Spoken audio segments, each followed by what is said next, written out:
నిఘా 2TV news నిజం కోసం మా నిఘా. చాగలమరి మండలం మద్దూరు ఆలయంలో గత వైకుంఠ ఏకాదశి ముందు జరిగిన వెండి ఆభరణాల చోరీ వ్యవహారంపై శాఖపరమైన విచారణ ముమ్మరమైంది. ఈ రోజు ఆలయాన్ని సందర్శించిన డిప్యూటీ కమిషనర్ గురుప్రసాద్ అక్కడ పరిస్థితులను స్వయంగా సమీక్షించారు. వైకుంఠ ఏకాదశి వేడుకలకు ముందు రోజు స్వామివారికి అలంకరించిన ఆభరణాలను చూసి అక్కడ గ్రామ పెద్దలకు అనుమానం కలిగింది. ఆ ఆభరణాలు అసలైనవి కావని గుర్తించిన పెద్దలు అప్పటి అర్చకుడిని నిలదీశారు. అయితే అసలైన ఆభరణాలు సంక్రాంతి పండుగ రోజు వేస్తాను అని అర్చకుడు పొందలేని సమాధానం చెప్పడంతో అనుమానం బలపడింది. వెంటనే గ్రామస్తులు గట్టిగా నిలదీయడంతో అధికారులు బీరువా తాళాలు పగలగొట్టి చూడగా వెండి ఆభరణాలు మాయమైనట్లు స్పష్టమైంది. కుట్ర వెనుక అప్పటి అర్చకుడు మరియు ఈ ఊళ్లపై ఇప్పటికే పోలీసులు కేసు నమోదు చేసి వారిని అరెస్ట్ చేసి రిమాండ్కు తరలించారు.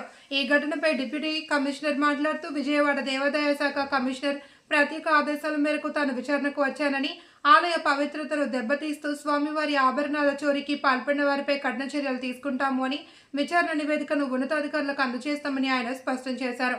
ఈ పర్యటనలో ప్రస్తుత ఈవో సాయి జయాచంద్రారెడ్డి మరియు ఇతర సిబ్బంది పాల్గొన్నారు. మద్దూరు గ్రామంలో వెలిసినటువంటి శ్రీ లక్ష్మీ వెంకటేశ్వర దేవస్థానం నందు వైకుంఠ ఏకాదశి రోజున జరిగినటువంటి వెండి దొంగతనం గురించి ఈరోజు శ్రీత కమిషనర్ దేవాదాయ శాఖ విజయవాడ వారి ఆదేశాల మేరకు నేను కర్నూలు డిప్యూటీ కమిషనర్గా ఇక్కడికి విచారణ నిమిత్తం రావడం జరిగింది. ఇక్కడ ఉన్నటువంటి పెద్ద మనుషులతో ఈ విషయం గురించి వారితో చర్చించడం జరిగింది. ఎలా జరిగింది, ఏమి, ఎందుకు జరిగిందని వాళ్ళని అడగగా వారు వైకుంఠ ఏకాదశి ముందు రోజున స్వామివారిని అభిషేకం చేసే సందర్భంలో అప్పటి అర్చకుడైన కిషోర్ శర్మ గారు ధరించిన ఆభరణంలో ఏమి ఇలాగున్నవి, మన ఒరిజినల్ కాదే అని అడిగితే ఆయన లేదు, ఇప్పుడు పెట్టాము, నెక్స్ట్ సంక్రాంతికి నేను మంచిగా పెట్టేస్తానని అనడంతో వారికి అనుమానంతో అవి గట్టిగా అడిగి ఆ తాళము పాల్గొట్టి దాంట్లో చూడగా అటువంటి ఆభరణాలు లేనందున అది దొంగతనంగా అభినందించి దానిపైన వారిని పోలీసు వారికి చెప్పగా వారు అరెస్ట్ చేసి ఆ యొక్క కిషోర్ శర్మ అంత మునుపు విశ్రాంత యువ అయిన నర్సయ్య గారిని ఇద్దరిని పోలీసు వారు అరెస్ట్ చేసి రిమాండ్ పంపడం జరిగింది.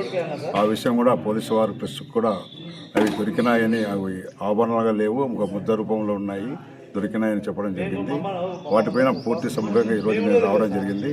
ప్రస్తుత ఈవోను కూడా మేము నువ్వు ఎందుకు ఆయన 31/7/2025 రిటైర్డ్ అయితే నువ్వు ఎందుకు అతను అడగలేదంటే నేను ఫోన్ ద్వారా అడిగాను సార్, అతను ఇస్తాను అన్నారు. అంటే పై అధికారులుగా మాకు ఎందుకు నువ్వు తెలపలేదు, దీనిపైన నువ్వు వివరణ ఇవ్వు అనే స్టేట్మెంట్ కూడా ఆయన తీసుకోవడం జరుగుతుంది.